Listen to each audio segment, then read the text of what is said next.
I have one prerequisite for people that come to work for us. You want to be there, and it's just not a job, right? You want to be there to make a difference.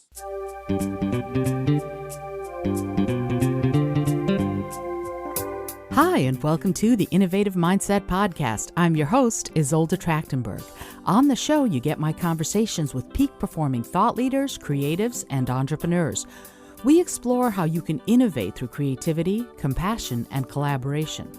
I believe that innovation combined with compassion and creative thinking can save the world, and I aim to bring you ways you can do it too. If you're enjoying the show, I'd be super grateful if you can support it by buying me a cup of coffee. You can buy me a cuppa at buymeacoffee.com/Isolde T. And now, let's get on with the show.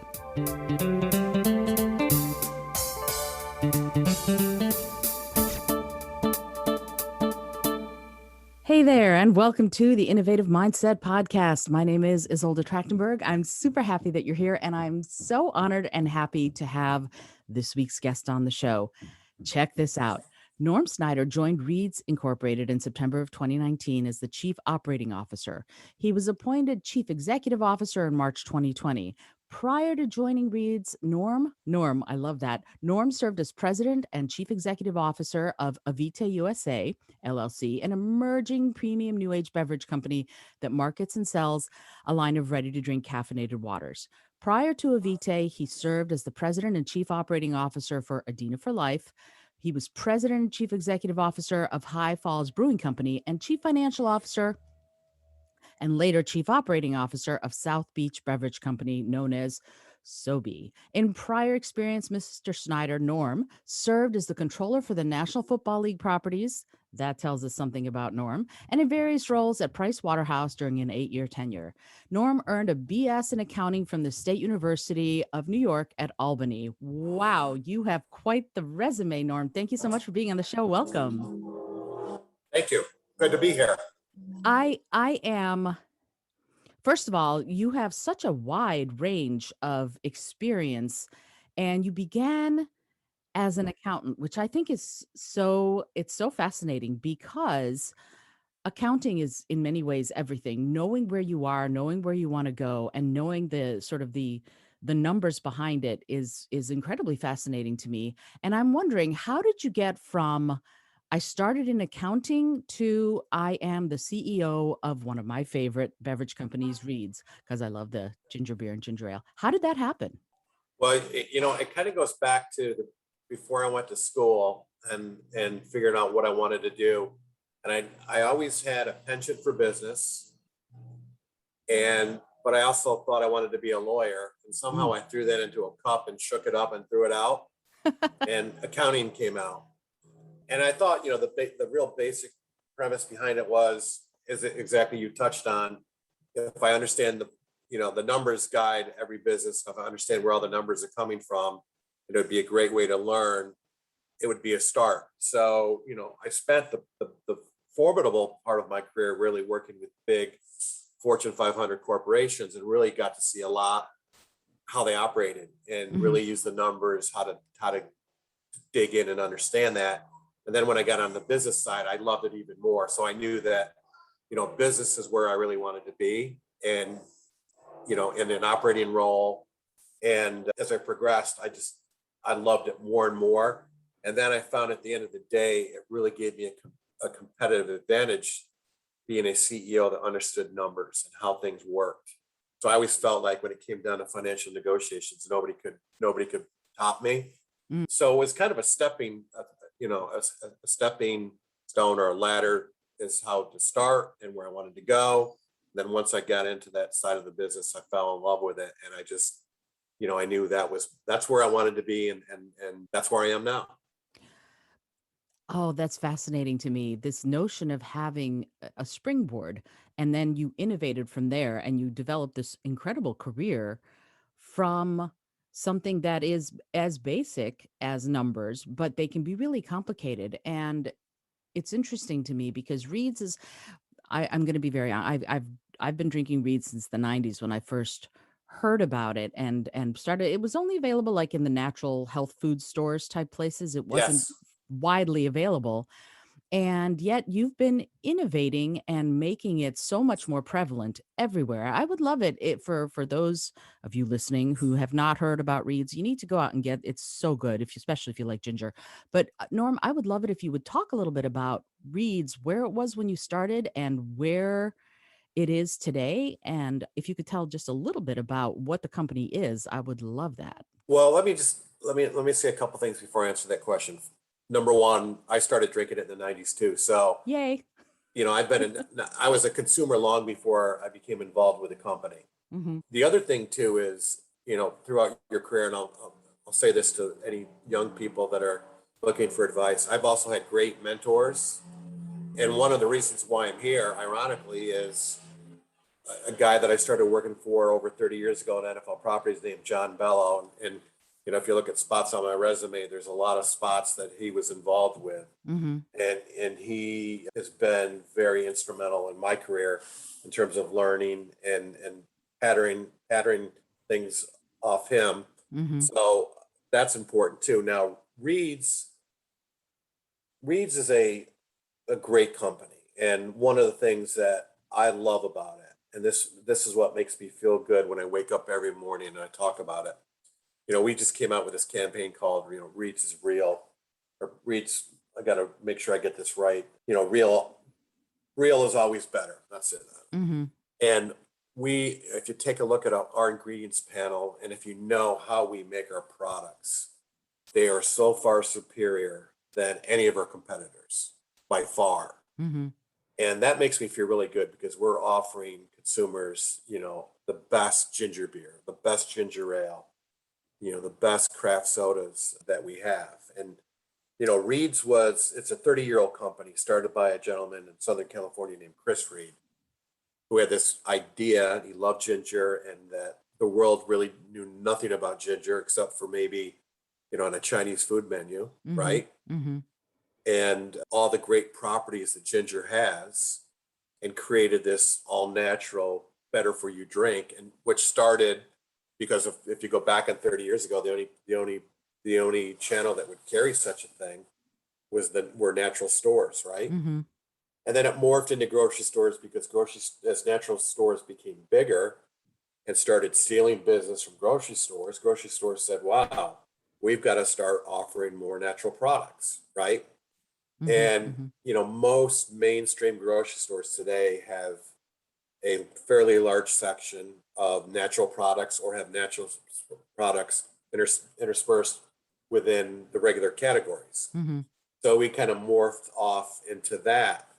And, we've been growing ever since because obviously, as people become more educated and understand the great properties that a lot of these products have and become more knowledgeable and want better for you products, it's the classic supply meets demand scenario. And we've been able to fill that gap. I'm taking all of that in for a second because it's in many ways looking at it from an economics standpoint, that whole idea of supply and demand is it's as old as time, and Yes. yet there are some innovations here that are fascinating to me, because the innovation when Mr. Reed started the company was all natural ingredients, especially focusing on actual ginger instead of Yes. sort of ode to ginger, if you will. And that was different. That was really different. And I remember thinking that when I first started drinking it, and that it tasted like ginger, not like Yes. Yep. faux ginger, if you will. And so how does that work when you're starting something like this? And I know you haven't been with the company all that long, but you're still innovating. You're coming out with new campaigns. How does somebody decide, you know what, I'm going to do things in a way that people aren't thinking about, like all natural ingredients, actual fresh ginger in the sodas instead of fake ginger or whatever. What do you think the mindset has to be of someone who takes that kind of chance? I think they truly believe in and stay true to their convictions of this is what they want and this is good, and I'm just going to persevere and educate as many people as possible, and hopefully they'll see it the way I do. I mean, obviously, anybody that takes that type of risk, right, and anybody that creates something that sticks for 30 years, has done something pretty tremendous in my view. Mm-hmm. And so one of the things we haven't deviated from is that founding guiding principle that Chris started, and that's why it came back to this whole thing that real is always better. That 30 years we're still doing it the way he did it in his garage or his Mm-hmm. kitchen, right? Mhm. We're still using organic real ginger that we import from Peru, and we still make it the same way, and we still make it what he refers to as the Jamaican inspired recipe, which is fruit juices. So we use pineapple, lemon, lime, and honey, right? Mm-hmm. And what I've tried to do is just improve the efficiencies of how we put all that together, right? Mm-hmm. And not deviate. But as you mentioned, innovate. So that's a great next step in how we innovate, is because if you look at the ginger beer category relative to other beverage categories, it's kind of small, and a lot of competitors saw the success that Reed's has and have come in, and obviously that takes market share.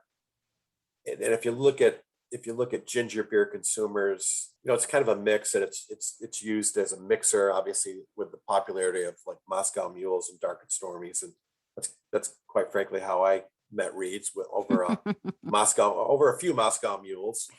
In those special copper cups. Yeah, but those copper mugs, right? And then, but you have some folks that like drink it. Like I used the Jamaican inspired recipe. We had a Jamaican woman that worked for us, and everybody makes their own home version, but they drink it like a soda. So it's a mix that people that drink it like a soda, they use it as a mixer. Actually, there's people that drink it because of that helps their digestion. It helps them if they have nausea.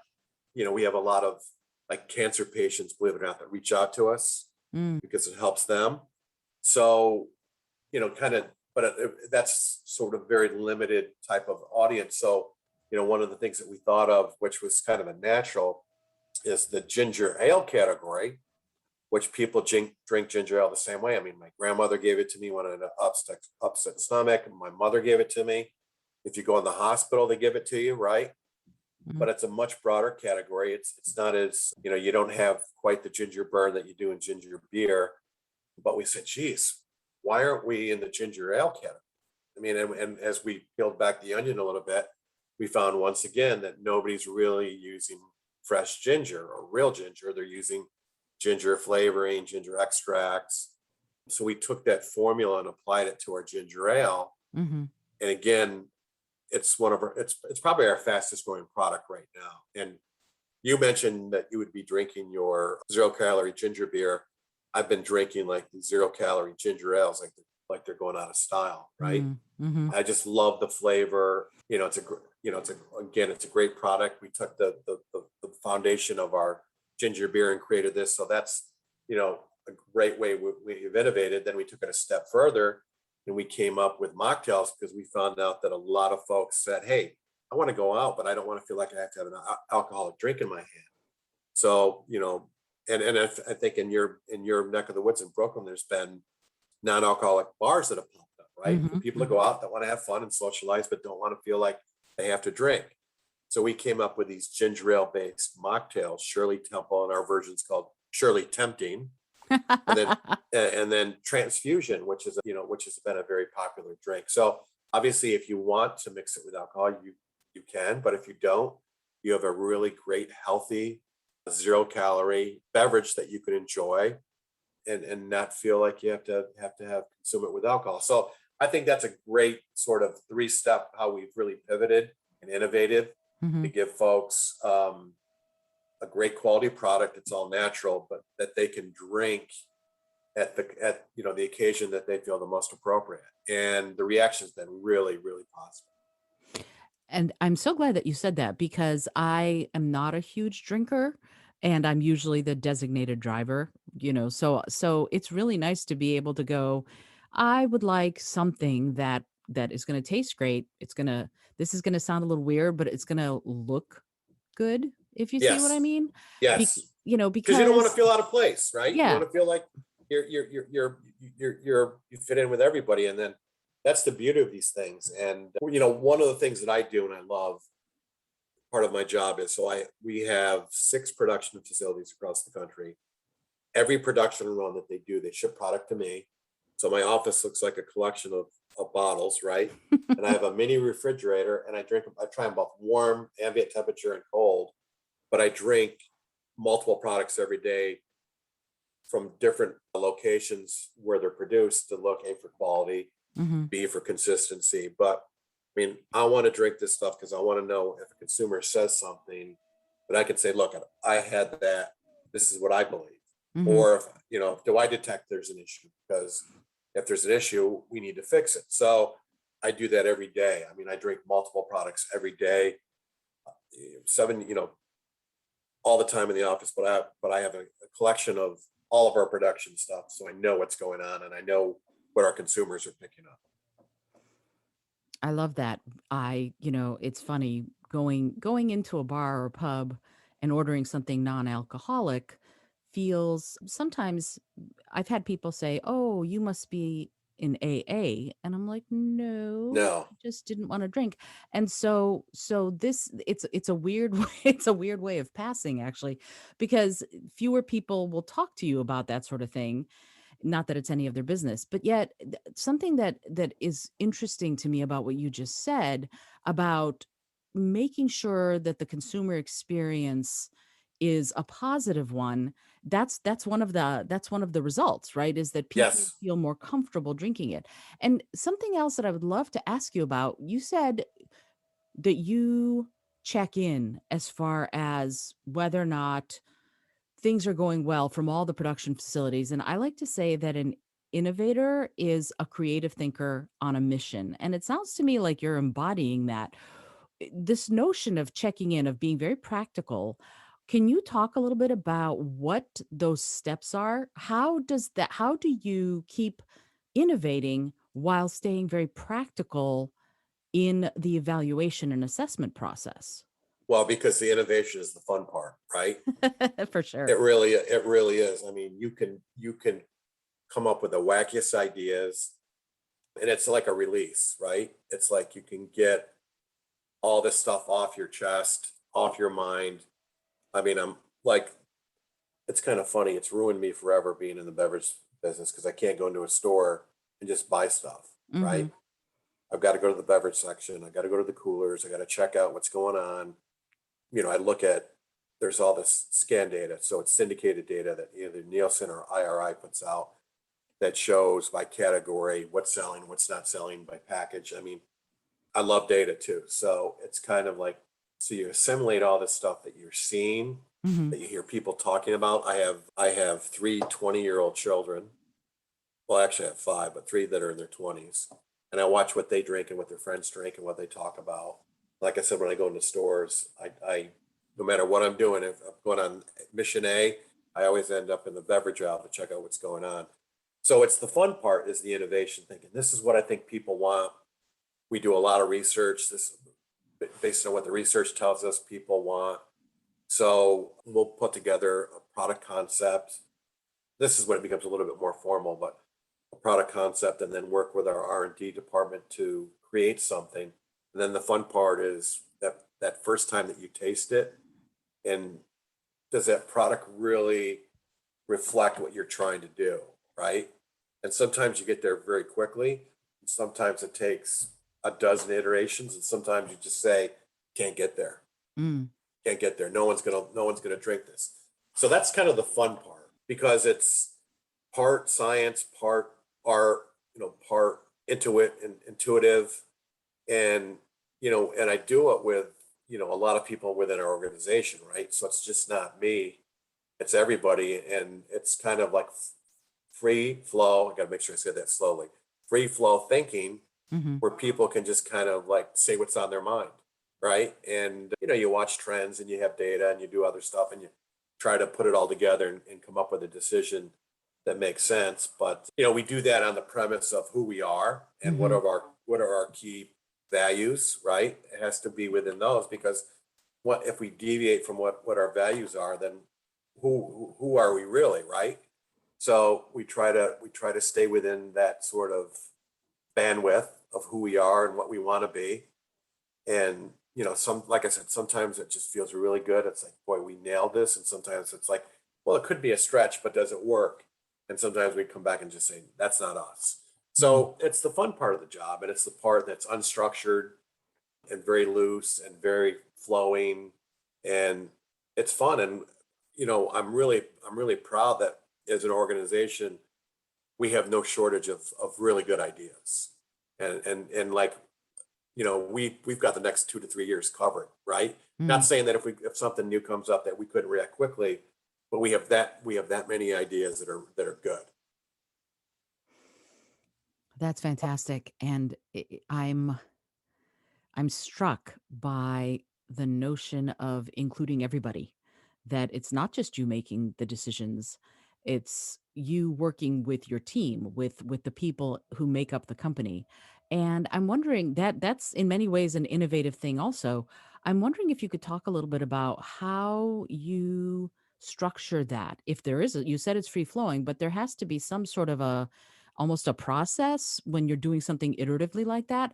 Well, How do you once do that? yeah, we've developed, not that we want to be burdened with structure, but at the same time, you just can't be shooting from the hip. So we develop and continue to develop processes once we get to that formal stage of, yeah, let's do this. But so my job is, which is hire as many good people as possible, right? And let them do the work and let Right. me take the credit, right? Well, my job is to really I'm almost like the conductor in the orchestra, Hmm. and there's different sections and there's people with different strengths and different weaknesses. And after you work with folks, you get to know what their strengths are. So when something comes up, like this person or that person or this group of people are the ones that I'm going to listen to a little bit more, Hmm. not shut other people out, because there's been good ideas that come from from people you don't expect.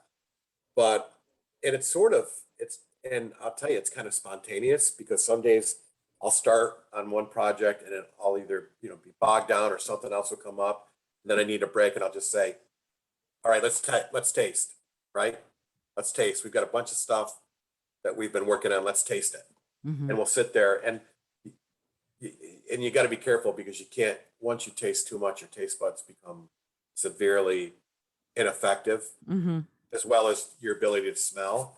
So you really got to kind of measure yourself, but it could be spontaneous, like, let's do it, or let's talk about this, or then we schedule, we have weekly meetings that deal with all these things, and a lot of it starts, but then we may say, let's just have a meeting dedicated to this one topic on X date, right? Hmm. So there is a little bit of spontaneity, largely because of my schedule, but I think it works well. And sometimes people say, "Hey, I've got this. What do you think?" And I'm like, "Let's do it right now." So that makes it kind of fun too.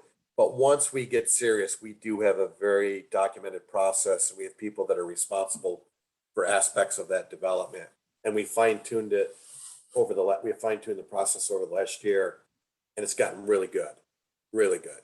Like, we're working on a couple projects right now, and because of that, I think we're ahead of the game and Hmm. ahead of where we should be, because we've done a real good job of tracking ourselves and communicating.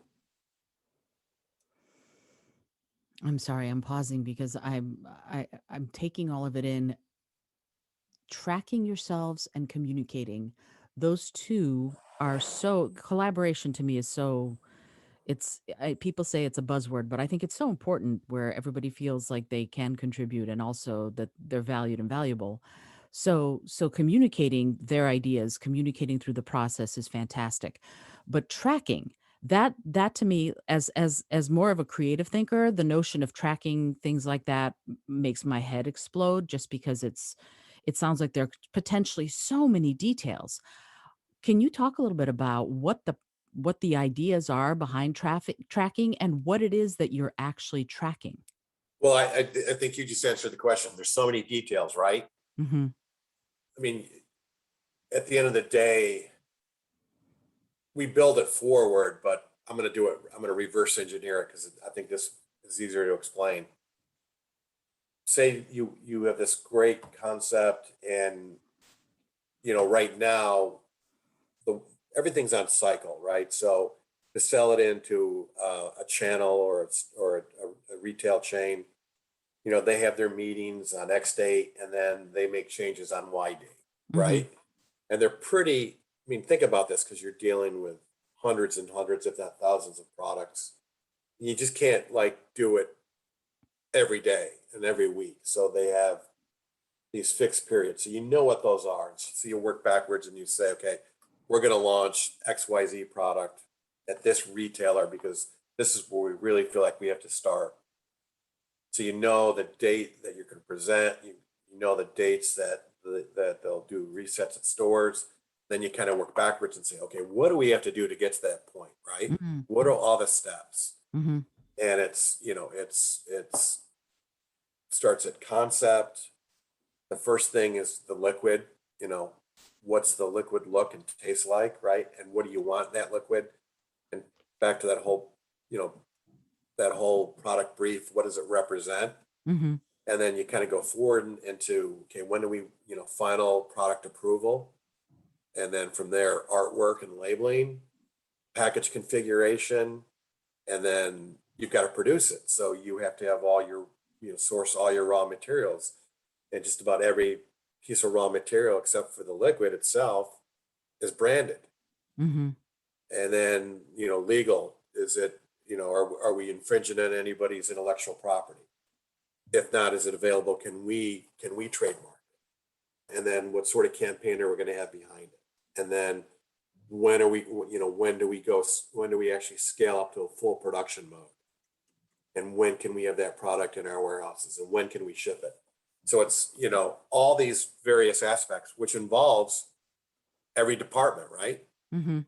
Sales, marketing, operations, finance. So it's a multi-departmental collaboration and meeting where we're tracking and checking the box. Do we have that covered? Do we have that covered? Do we have that covered?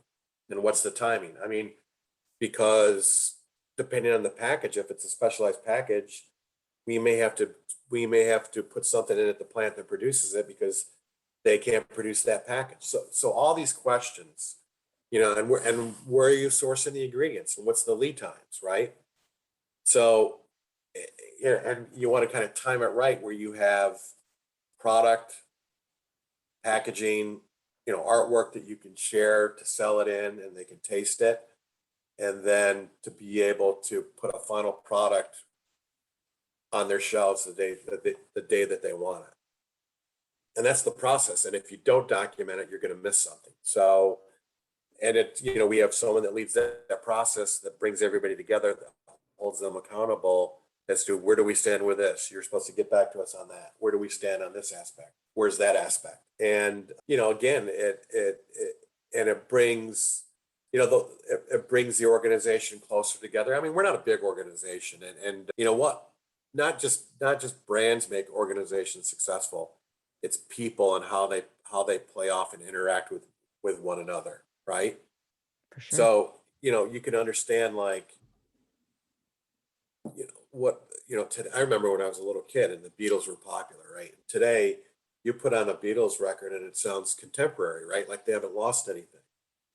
And, granted, they wrote great music, but together as a unit, what just, 1+1+1+1 was like 20, right? Not Right. 4. Right. And I believe organizations are the same way, where if people click together intellectually, if they click together spiritually, if they click together on so many different levels, you're more powerful, right? And this process really brings out the best in an organization. I love that you use the Beatles analogy. I mean, I agree. The Beatles solo, Band on the Run is a great album, but nothing can compare that they did solo to Rubber Soul and Revolver. So I Yeah. completely take your point. And it's interesting to me how every person in your organization sounds, again, like they're encouraged to contribute, and then also need to contribute, and that you have Yeah. someone who is an implementer. someone who's, or maybe an integrator who goes, yes, this is my job to make sure that everybody is on track. And again, that's one of my challenges. I sometimes take on too many projects. Have you ever found that happens with the company? Yes. Yeah. How do you I handle mean, that? it's difficult. That's something that you have to watch very, very carefully, but it's something that see my I have one prerequisite for people that come to work for us. You want to be there, and it's just not a job, right? You Mm-hmm. want to be there to make a difference.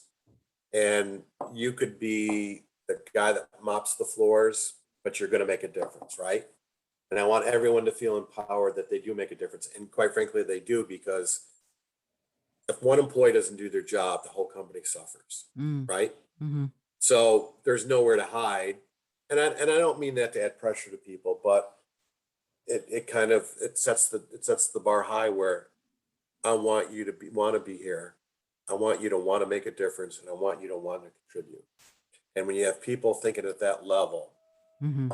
you get great results. And then, but you're right. But the negative side is, you got to be careful that people don't take on too much, because when they do, that's when errors occur. Mm-hmm. And errors aren't good, because obviously it adversely impacts the company, but it adversely impacts that individual, right? And I also believe, look, I'm a hard worker. I've worked hard my entire life. My family accuses me of being a workaholic. Mm. And there's been many Fridays when we're supposed to do something or go someplace, and dad's still at work around a phone, and everybody's angry with him. Mm.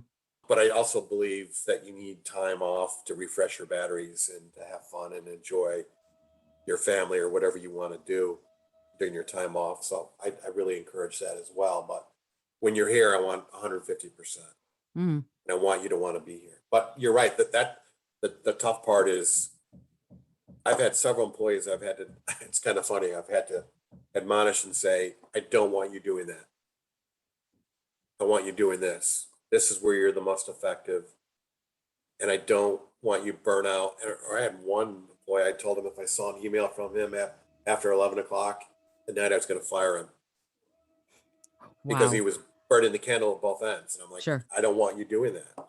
So that's something you have to watch. And that, I never thought about it till you brought that up, but that's something that you definitely have to watch, is that people get so caught up in it, they take on too much. And it's not out of desperation, it's because they want to and they care.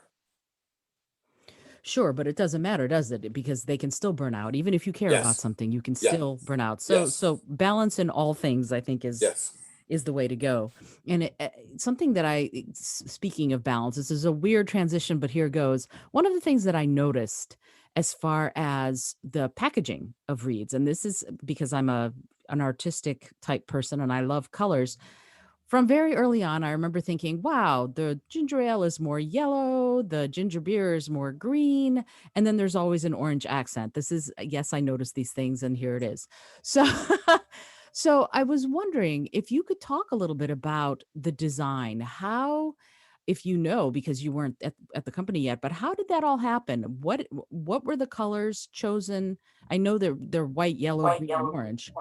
But how does that all translate into how you're innovating now with the way the product is presented?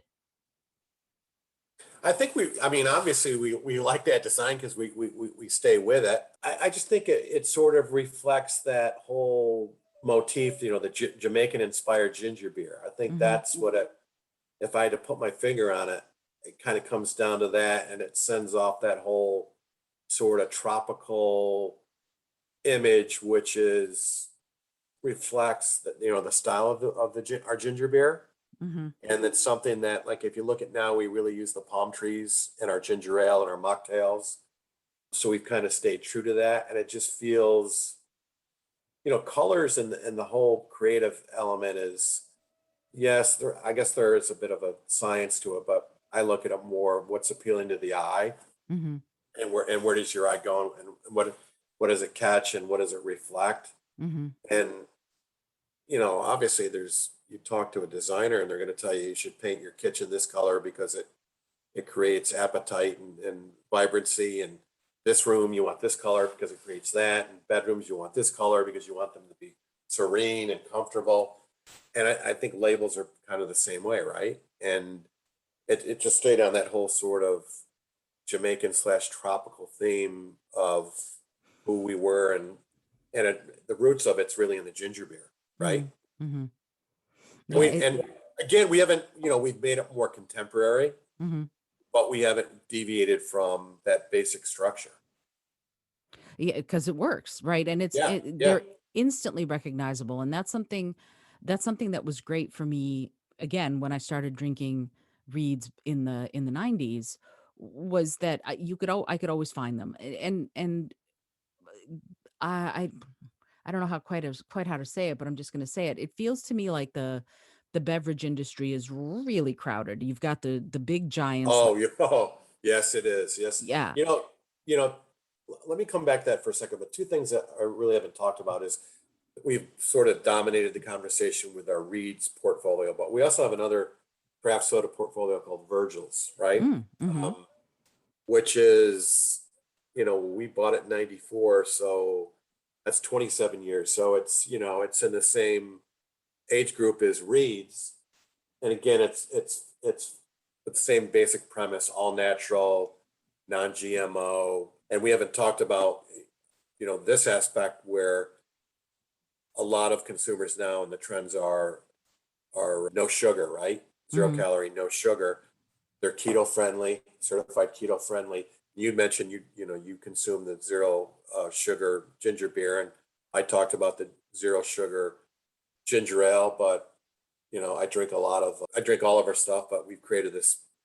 Well, actually, Reed's had it. We brought it back. Our Dr. Better, which is a pepper flavored item, but we have a great, root beer among other flavors, and we have this proprietary sweetening system that's all natural that tastes great and has no aftertaste. So one of the things about zero sugar items, people tend to plug their nose, I think, and taste it because it's zero sugar, but it has a bit of an aftertaste, and ours doesn't. And we Mm-hmm. haven't really spent a lot of. And so, in terms of innovation, we're looking for something that has mouthfeel and flavor that emulates a full sugar drink, but has no calories and is all natural.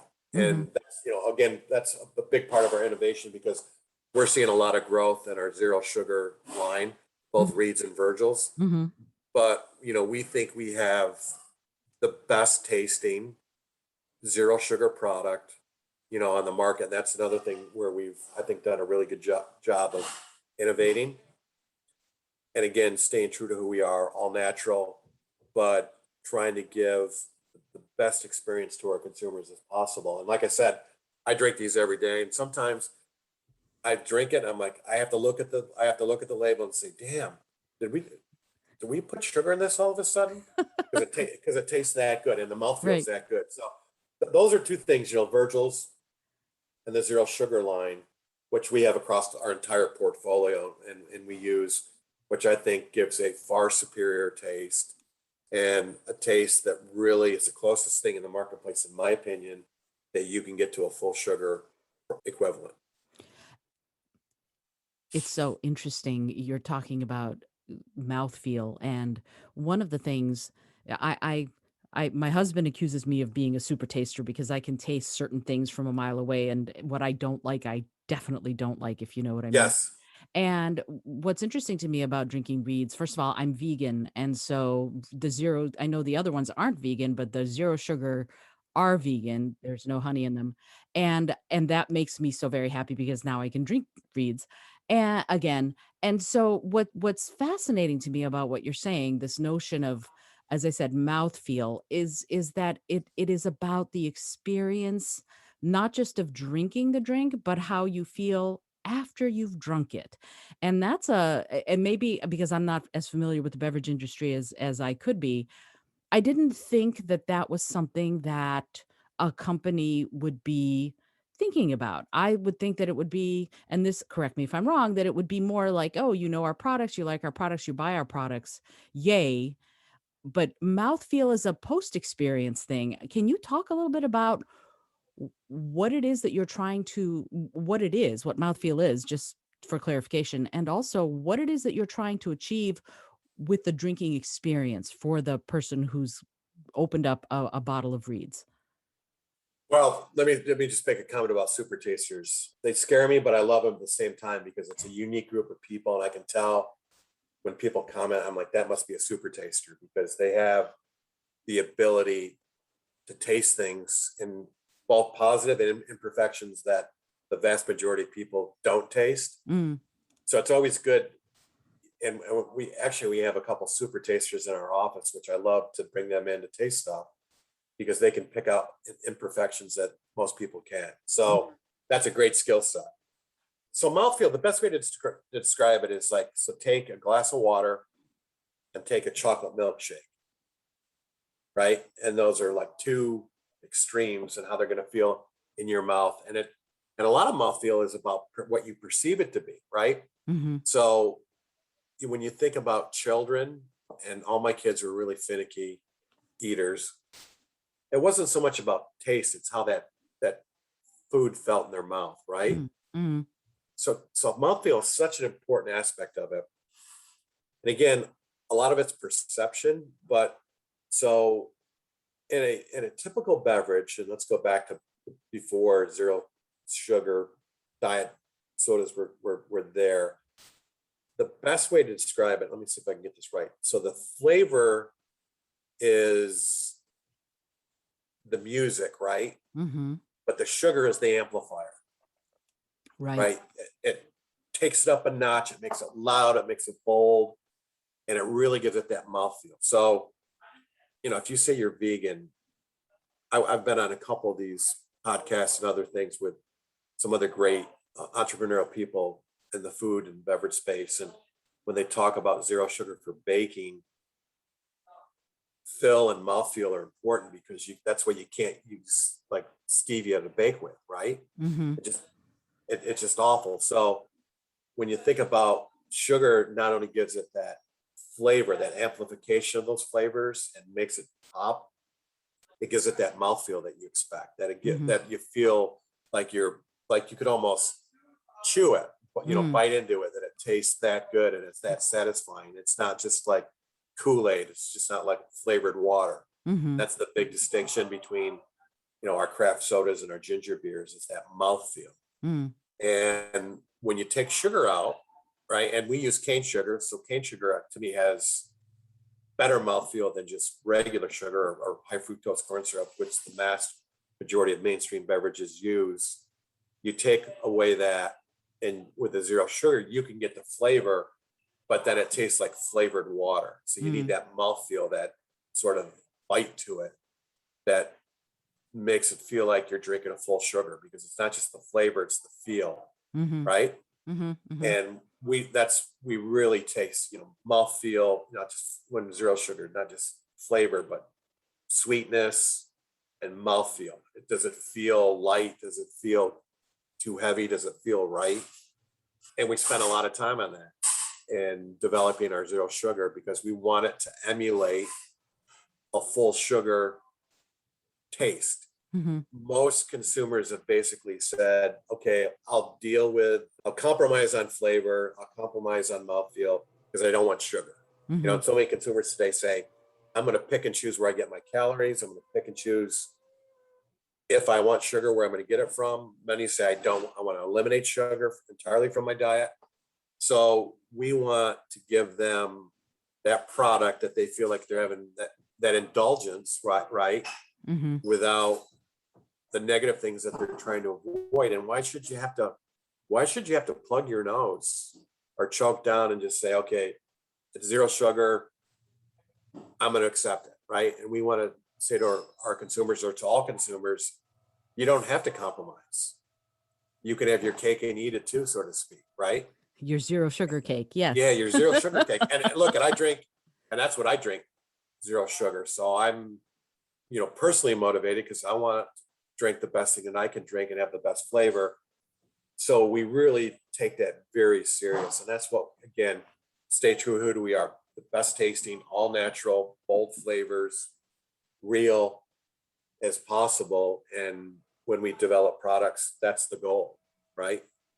And mouthfeel is important because, like I said, I've opened a can of something, I've drank it, like our black cherry, and I'm like, oh my God, this tastes so good. And I know what the answer is, but I still look at the back of the can to make sure it doesn't say sugar, right? And that's I want, and I want to feel that way about all of our products. And that's our goal for zero sugar products. Make them feel like they're full sugar, that there's no compromise, and they taste fabulous. That's awesome.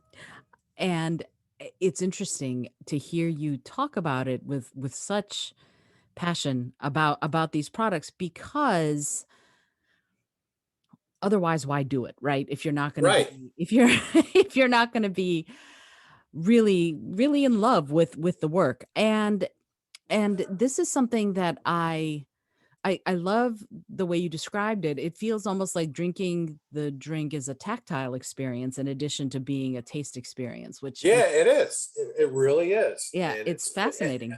I mean, even like, look at our products are carbonated, having the right carbonation, because that matters. Because people that look, I love carbonated products. I drink sparkling water, right? I drink our sodas. I love carbonation, and I'm very particular about carbonation. Carbonation is almost like sugar. It's like the tone, right? It's the bass and the treble in the music. Hmm. If it's right, it makes everything perfect. If it's off, it throws it off. And that's another element of mouthfeel and the attribute of the product that we spend a lot of time in. Like sometimes when we do our samples lab can't get the carbonation level that we want. Hmm. So we try to do our best with that. But it just shows you how important that aspect is too, and that we really watch. And that's the thing I do when I open our product. How easy does that twist open? Does it make that pop?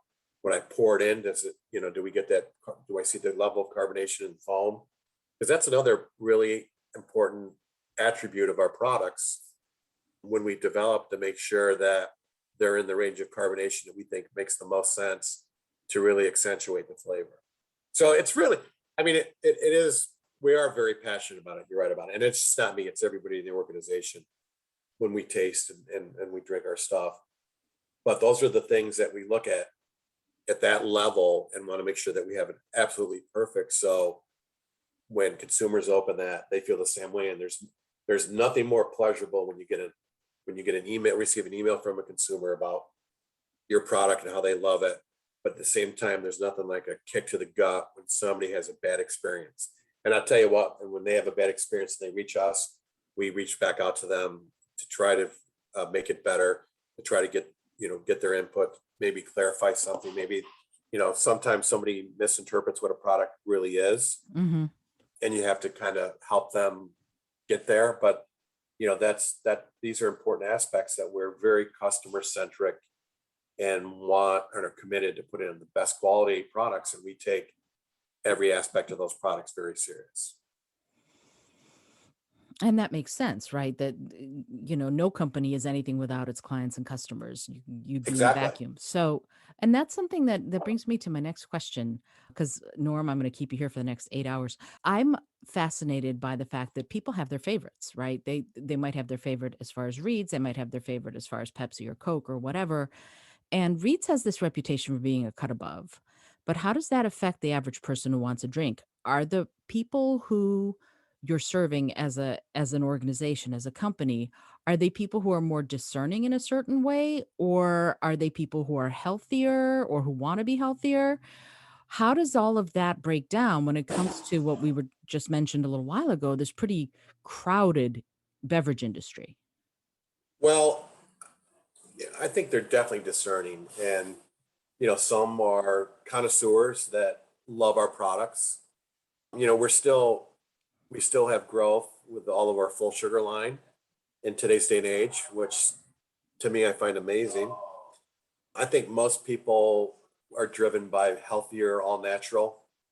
And I think that's really probably the mindset of our consumer. Mm, They want natural ingredients, they want healthier products, they don't want preservatives. They don't want artificial colors, artificial flavors. They don't want high fructose corn syrup if they're drinking sugar. So I think those are the things they clearly read labels. I think our consumers are label readers, which Mm, I think is great for us because they know what they want and they're not going to compromise. And I think that's the trends are going that way. I think those are the, you know, where people want, and they, and when they want to indulge in something that's good for, that's good, not just something that's crap, that's artificial. for sure. So I think people are more educated, obviously, and they know what they want in their diet, but everybody still wants things that taste good, right? I mean, that's one thing that hasn't changed. So if you can deliver something that tastes fabulous, but it's healthier and that's all natural, I mean, that's our consumer. But in terms of flavors, everyone's taste buds are different. Hmm. You could taste something, and I could taste it, and we taste two totally different things. So that's what you have to be careful. That's why I call, we can't be the umpire that listens to the crowd, because the umpire on a good day only makes 50% of the people happy, right? So we can't, you're not going to make everybody happy with every flavor. Sure. People taste things differently, and that's how they pick their flavors. But you hope that the flavors that they like, that you satisfy. It just, the flavor spectrum and how people taste it is wild. And even when we do our tasting, how people react to what they pick up on. But I mean, you can't criticize people because that's what they perceive and that's what they taste, right? And you can't tell them what they taste. So that's always the big challenge. So it's kind of like stick to what you're trying to produce, whether it's an orange or vanilla cream or a root beer. That's our best, and you hope that people like it, but you can't get frustrated because people may buy. I mean, because we'll have somebody that says, "Hey, I bought this, and this. I love this, but didn't like that." Well, maybe you don't. That's not that flavor doesn't jive well with your taste buds. Hmm. So you can't let that discourage you too much because you're never going to have people like everything across the board. As much as we strive to, it's just not going to happen. So, we try to whatever flavor it is. This is what we want to achieve, and we're going to make it the best tasting. So the people that like that will love our stuff. But coming kind of back, I think that's where the trends are going. Obviously we talked about the non-alcoholic beverage options, which is Hmm. growing. We talked about all natural. We talked about zero sugar, and I think people just want healthier, better for you products. And then, you know, in the case where our ginger beers, where we're using ginger, there's some efficacy with ginger, right? And that's, I think, what sets us apart with our ginger ale and our ginger beer is you're getting you're getting real ginger in those products, and real ginger has a lot of great properties that we hear from our consumers all the time why they drink our product and how grateful they are that it exists and that we use real ginger in those products. Yeah, I mean, I love it when I go on the few occasions I've had to go sailing in my life. I bring reeds.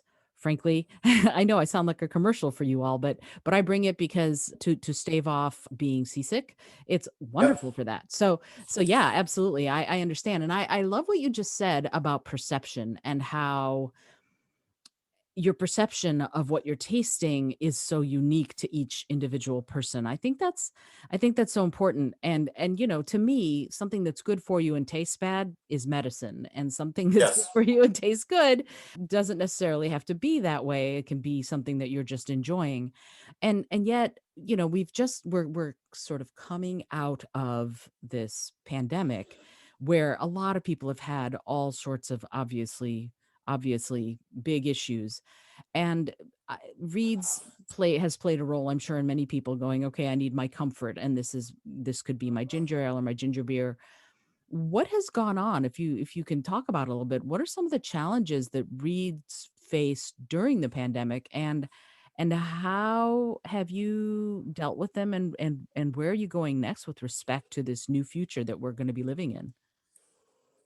That's a great question. I was thinking about this. So I went out and I was at one of our production locations yesterday. So traveling back, you got a lot of time to think. So I'm thinking about that, and I'm like, man, talking about a dichotomy of two worlds. So during the pandemic, we actually benefited because people, I think, went back to brands they could trust, brands that reflect quality, and brands that were healthier. And we had a really good year, right? Now, what I didn't really see coming post pandemic, and I don't think anybody did for that matter, was what's going on with the supply chain and transportation in this country. There's so much pent up demand, right? And then with people losing jobs, like I was in Philadelphia last night at the airport, and the place was jam packed, right? And I'm watching it, and I love seeing stuff happen. And I got a chance to talk to the manager, and he said our business is up 30% over last year. Our staff is down 40%. And I'm thinking, wow, that's got to be really taxing. So the point is, the big challenge this year, which we had some issues that we worked it out.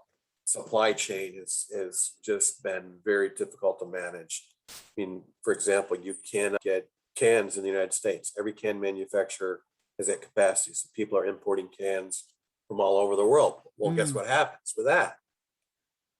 There's all the ports in this country are congested. So what would normally be a 4-month lead time could be a 7-8 month lead time, because we ordered something from Europe and it sat in the Pacific, sat in the ocean for 2 months before it could even get a dock time. And then once you get a dock time to get through customs and get unloaded. So the supply chain has been probably the most difficult I've seen in my entire career, by far. Transportation, I talked about the port congestion. I think I read something for every truck, there's 12 loads to go on that truck. Wow.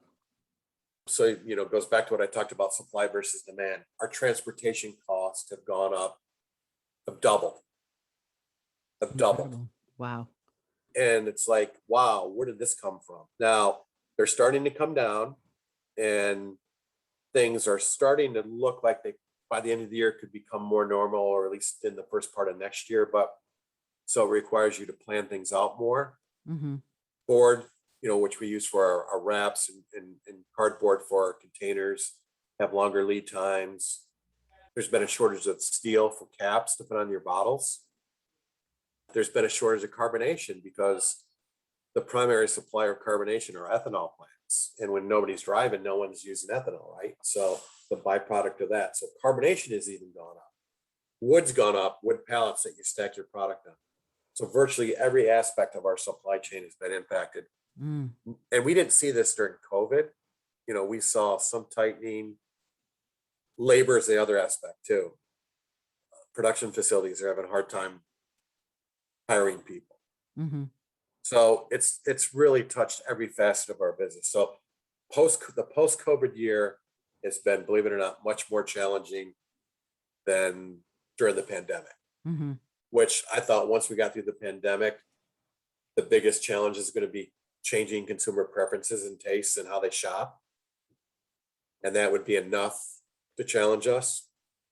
It's really been, the supply chain has been turned sideways. Right. And then so when people ask me, what keeps you up at night? That's what keeps me up at night. Cost of transportation and snafus in our supply chain, because as good as our people are, we have to think out longer periods of time to avoid issues. And we've had a few. And it's really unfortunate, because it's like, man, never had to deal with this before, ever. Not even close. Like as you get older, and remember my parents talking about certain parts in life, and remember that, but we got through it, remember that, and we got through it.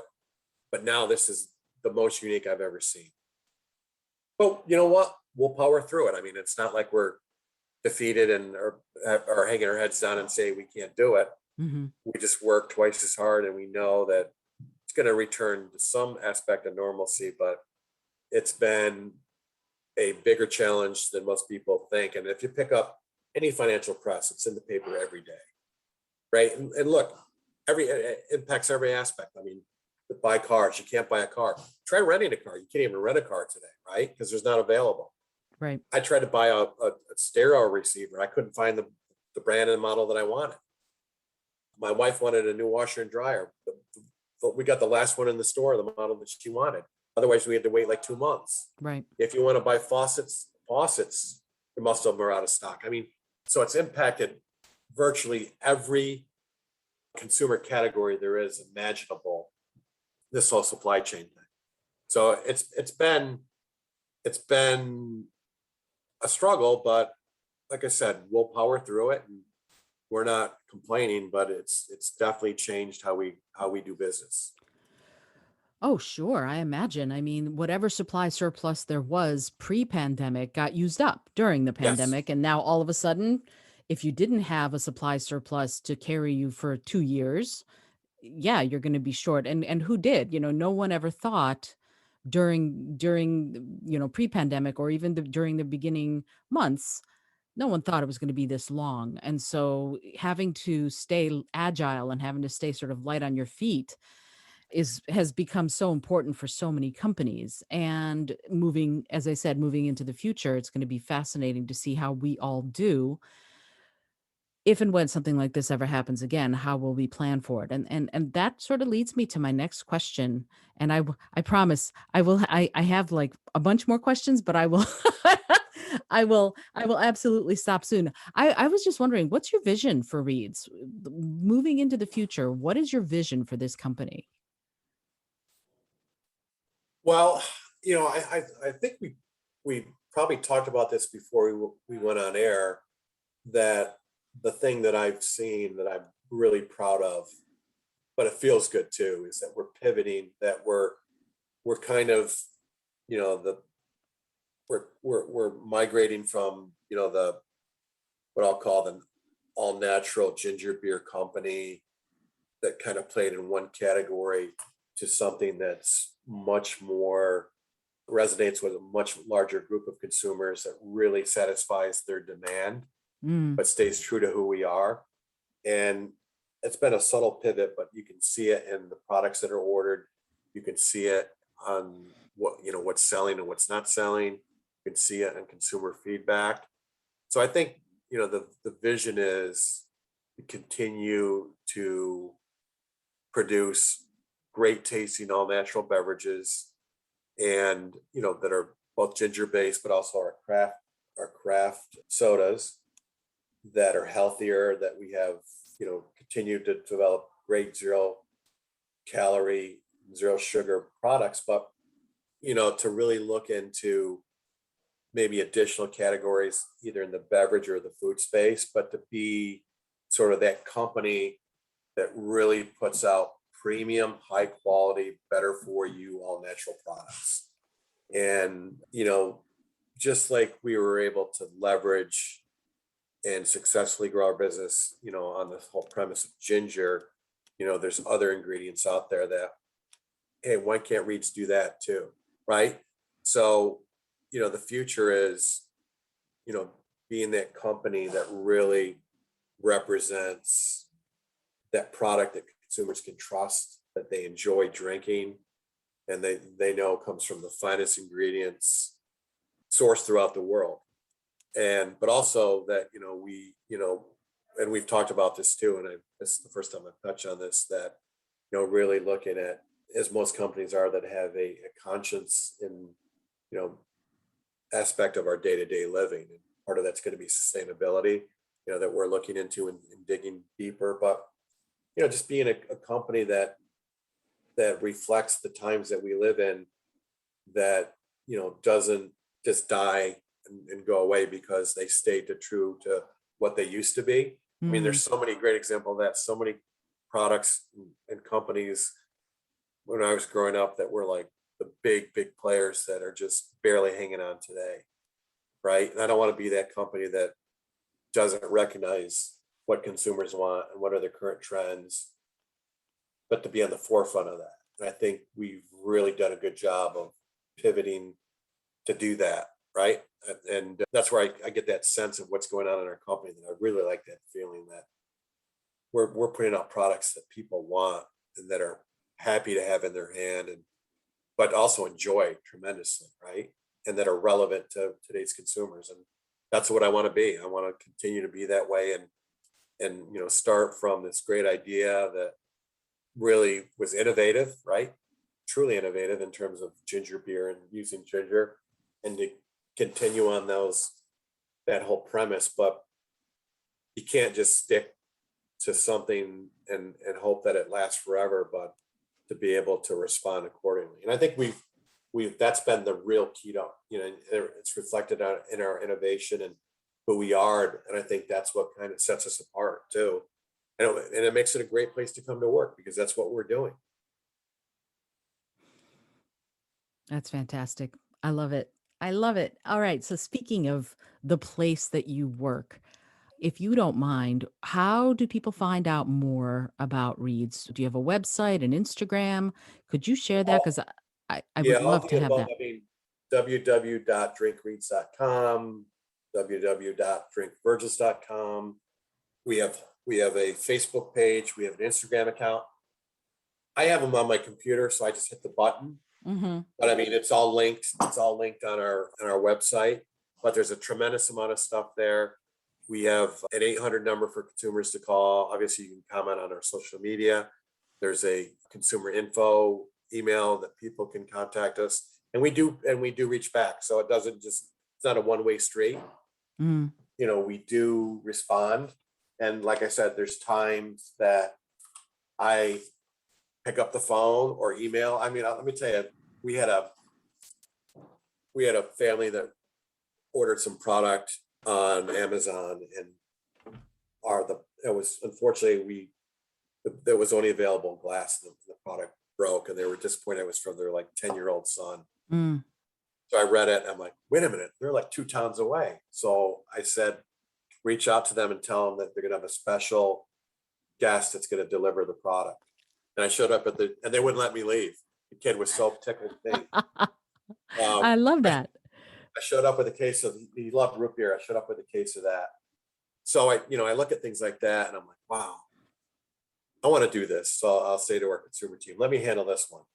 But I think that we're really good about that, right? We take it very serious. So, so you can do through our website, and there's links to everything, Instagram, whatever, you can reach out to us and you're going to get a response.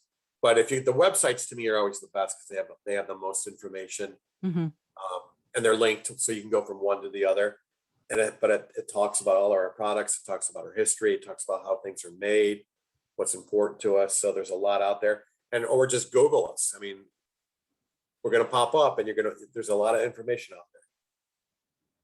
Yeah, there really is. And I'll just say it this way, and they're just tasty and good.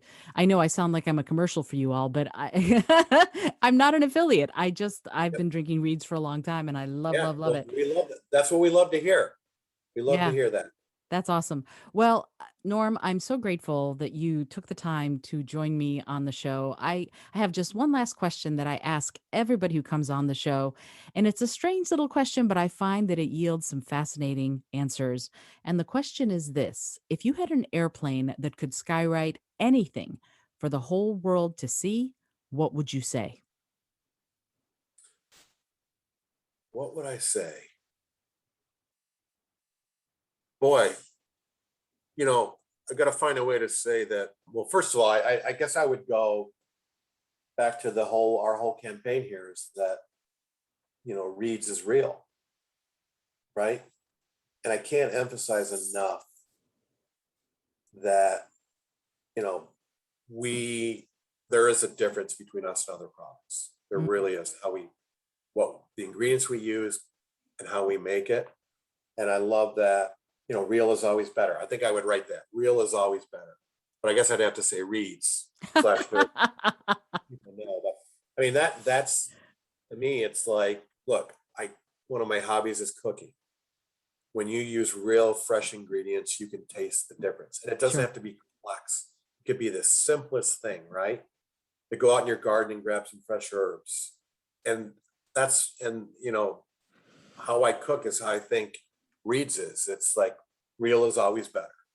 and we use real ingredients. We use the finest, and how we make everything. So I would go with our current campaign, which is really reflects who we've been from day one, Mm-hmm. and who will continue to be. Is that real is always better, and that's what I would write. And obviously, I'd have to write Reeds and Virgils, so because they It's a very big part of the sky. The plane has yeah, lots of. I have the Reeds and Virgils logo come after that, but I mean that's who really we are, and it's pretty simple because we were sitting around talking about it, and it's like, you know, that's it's funny. Well, I won't get into it. It was a movie I saw online that I Oh, love. no. I'm a big movie file, so go All for right, it. so Almost Famous, which is now 20 years old, I Oh, think, great movie. which is one of my favorite movies, Hmm. and they get caught in Russell and who's the guitarist for the band Stillwater, and the enemy, the reporter there, who was portraying Cameron Crowe, and the band has a fight over the T-shirt. They go walking out. The kid still needs the interview. This Volkswagen minibus pops up and says, "Hey man, aren't you Russell from Stillwater?" And he says, "Yeah, on my better days." He goes, "Well, my buddy's having a party. We're real Topeka people." And they give him something and he's drinking the whole night. He's going, "This is real." He's flashing the lights on. "This is real. You're real." And I just that sticks in my mind about being real. And Right. I'm like, so when we were talking about that, I just felt like we're real. That's who we are. We're real ginger, not fake, and all the other stuff. So I think that's what I would say. Real is always better, and probably and we're real. Virgil's reads, and that's it's that simple, but it's that powerful at the same time. And I think, and obviously, being a super taster, you could pick that up. That it does make a difference. Sure. Sure. No, it does. It does. Absolutely it does. And that's one of the reasons that my husband buys me. He goes, I get cravings and he goes out and he buys me He's a good reads. man. He's a good man. He's a keeper, right? Once again, Norm, thank you so much for joining me. I appreciate it. And I'm really grateful. And I will toast you the next time I have a bottle Good. of Well, look zero at sugar beads. this. This has been a lot of fun. It's my pleasure. I mean, I could talk, you said 8 hours. I could be here for 8 hours. This is my favorite topic to talk about. I mean, obviously I love what I do. I love the products. So not only am I the CEO, I'm probably the number one fan and a big consumer, but it's a fun job. And I was past the mantle. I didn't create it. I tip my hat to the guy that did and the folks that brought it this far, but it's an honor and privilege to be at the helm, and I have fun every day. That's amazing. And I love that you said that. Loving what you do, getting to that point where you really, really are a big fan of what you do it's aspirational. It's something that we can all aspire to just get to play and have fun while at the same time creating something that is so beneficial to so many. Norm, thank you so much. I really appreciate it. This Thank you. is Oh, my pleasure. This is Isolde Trachtenberg for the Innovative Mindset podcast. I'm super grateful you were here. If you're liking what you're hearing, first of all, you need to go get yourself a bottle of Reeds. Buy 4. They come in 4 packs, and drink a bottle of Reeds. Toast Norm Snyder and his team at Reeds and at Virgil's. And if you're liking what you hear, again, leave a review of the show. I would love to hear from you. Any comments or ideas that you have, I'm all ears. Until next time, again, this is Isolde Trachtenberg reminding you to listen, learn, laugh, and love a whole lot.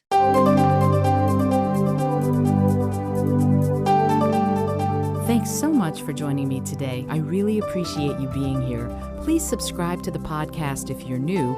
And if you like what you're hearing, please review it and rate it and let other people know. And if you'd like to be a sponsor of the show, I'd love to meet you on patreon.com/innovative mindset. I also have lots of exclusive goodies to share just with the show's supporters there. Today's episode was produced by Isolde Trachtenberg and is copyright 2021.